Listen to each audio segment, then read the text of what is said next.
Migraine.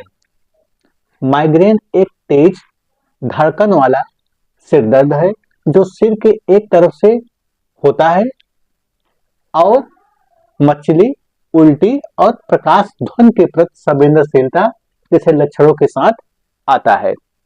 अब चलिए बात करते हैं इसके लक्षणों के संबंध में। तो सिर दर्द का होना, तो कभी कभी एक तरफ सिर दर्द होता है और कुछ मामलों में एक तरफ से होते हुए पूरा सर भी पकड़ सकता है। अब चलिए बात करते हैं इसके साथ साथ मछली या उल्टी का होना, प्रकाश और ध्वनि के प्रति संवेदनशीलता, और कुछ मामलों में माइग्रेन के दर्द की वजह से दृष्टि में बदलाव और कभी कभी सर में शून्यता जैसा महसूस होना, और अत्यधिक थकान का लगना, चिड़चिड़ापन, चक्कर, और कुछ मामलों में गर्दन में भी ऐंठन भी हो सकता है और कभी कभी बोलने में कठिनाई भी होता है दर्द की वजह से। तो ये सब विशेष लक्षण है जो माइग्रेन में दिखाई पड़ते हैं। अब चलिए बात करते हैं कारण के संबंध में। तनाव, जिसकी वजह से समस्या हो सकता है। अगर लंबे समय से यदि एंजाइटी है तो उसकी वजह से भी नसें कमजोर पड़ जाती है जिसकी वजह से माइग्रेन का दौरा पड़ने लगता है। नींद की कमी, अगर अपेक्षा से आप नींद कम ले रहे हैं तो उसमें भी यह लक्षण प्रकट हो सकता है। हार्मोनल बदलाव, तीव्र रोशनी और तेज आवाज में भी कभी कभी यह समस्या पैदा हो जाता है। अनियमित दिनचर्या, इसकी वजह से भी यह समस्या पैदा हो सकता है। आनुवांशिकी, तो कुछ मामलों में यह समस्या वंशानुगत भी हो सकता है। इसमें होता क्या है कि दिमाग की नसों में केमिकल जैसे सेरोटोनिन और रक्त वाहिकाओं में बदलाव के कारण यह सब समस्या पैदा हो जाता है। और जो बहुत ज्यादा हार्ड वर्क करते हैं, मानसिक हार्ड वर्क, जैसे लैपटॉप पर या अन्य मानसिक कोई काम है, तो बहुत ज्यादा हार्ड वर्क की वजह से भी कभी कभी माइग्रेन का दौरा पड़ने लगता है। और कुछ मामलों में जैसे मौसम में बदलाव की वजह से जब यह माइग्रेन धीरे धीरे पुराना होता है तो थोड़ा सा भी मौसम में बदलाव हुआ तो यह दौरा पड़ने लगता है। अब चलिए बात करते हैं कि माइग्रेन के प्रकार। तो यदि जैसे महीने में 7 या 8 बार या 10 बार भी दर्द हो रहा है तो एपिसोडिक स्थिति में है। अगर इससे ज्यादा दर्द हो रहा है तो क्रोनिक स्थिति में चला जाता है। तो चलिए बात करते हैं माइग्रेन के प्रकार में। तो क्रोनिक माइग्रेन, जब महीने में 15 दिन या उससे ज्यादा दिनों तक सिर दर्द के दौरे पड़ते हैं तो क्रोनिक माइग्रेन कहलाता है। हेमीप्लेजिक माइग्रेन, तो इसमें क्या होता है कि शरीर के एक तरफ अस्थायी कमजोरी या लकवा होना और साथ में सिर दर्द भी होता है। रेटिनल माइग्रेन, इसमें क्या होता है कि एक आंखों में अस्थायी रूप से दृष्टि का कम होना या पूरी तरह चले जाना। साइलेंट माइग्रेन, तो इसमें क्या होता है कि आंखों के समक्ष, इसमें आरा के लक्षण जैसे आंखों के समक्ष रोशनी का, अनायास रोशनी का दिखना या आंखों के सामने चमकना, तो ऐसे लक्षण पैदा हो जाता है। इसके साथ साथ कभी कभी इसमें सिर दर्द नहीं होते हैं।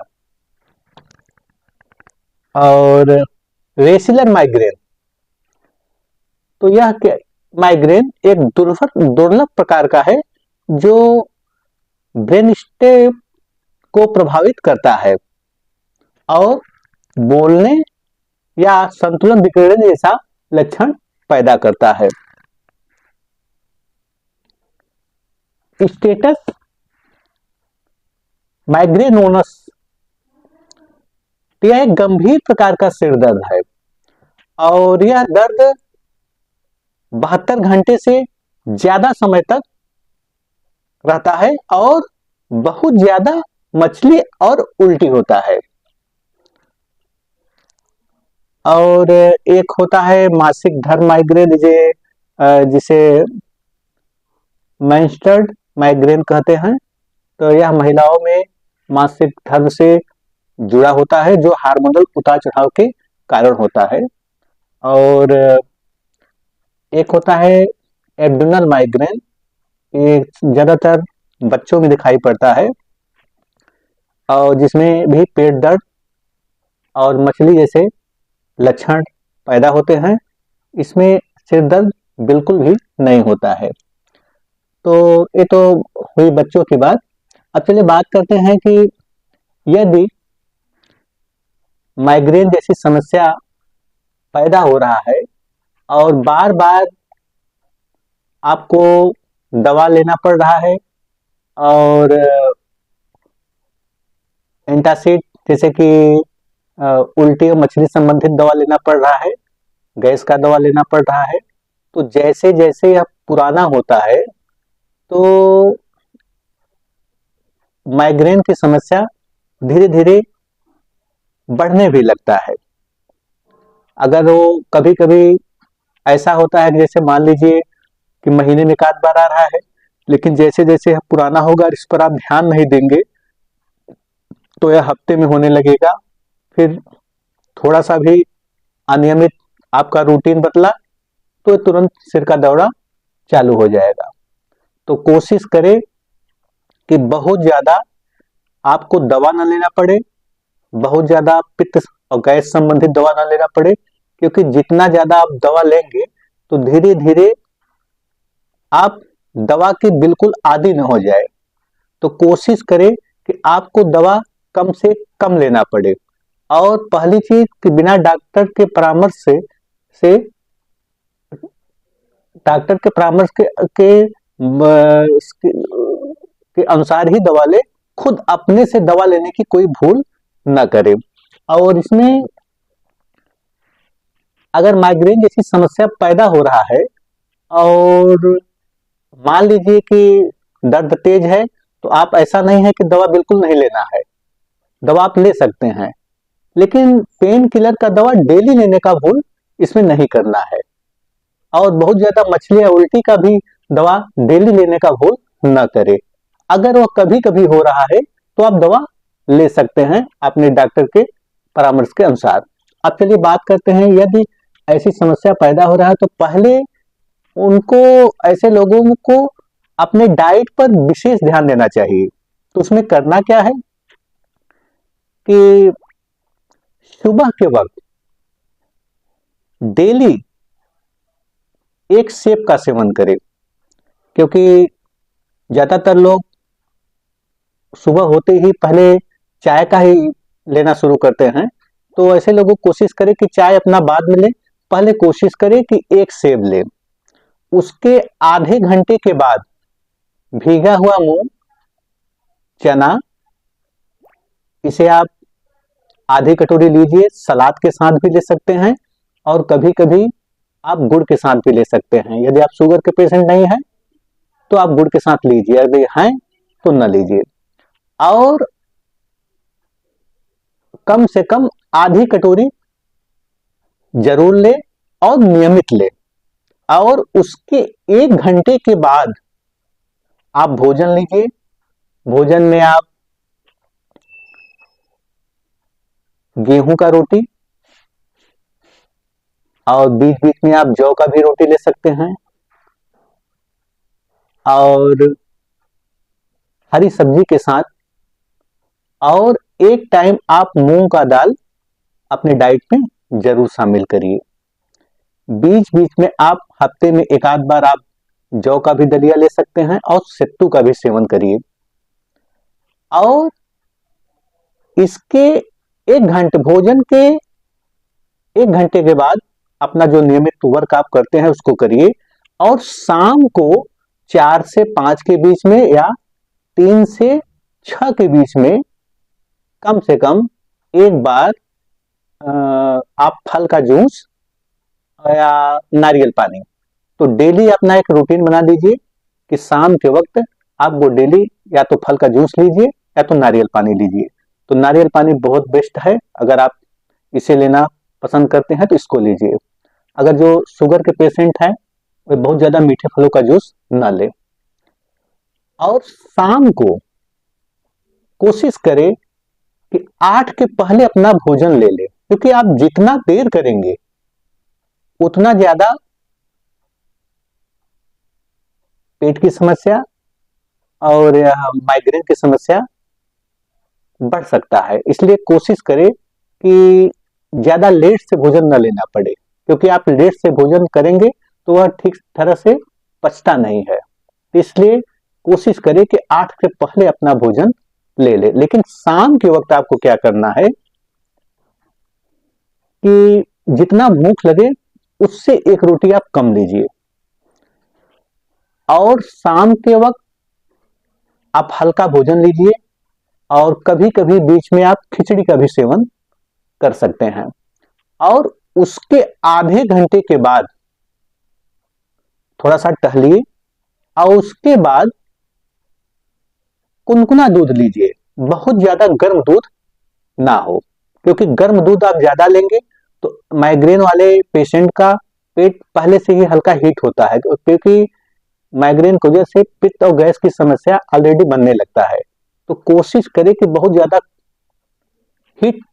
ज्यादा गर्म दूध ना ले, हल्का सा कुनकुना दूध ले और उसके बाद तब पर्याप्त नींद ले। अब बात करते हैं परहेज के संबंध में। तो बिना परहेज का आप चाहे जितना दवा करिए, लेकिन जब तक आप परहेज नहीं करेंगे और अच्छी डाइट नहीं लेंगे तब तक यह समस्या ठीक होने वाला नहीं है। तो इसमें करना क्या है,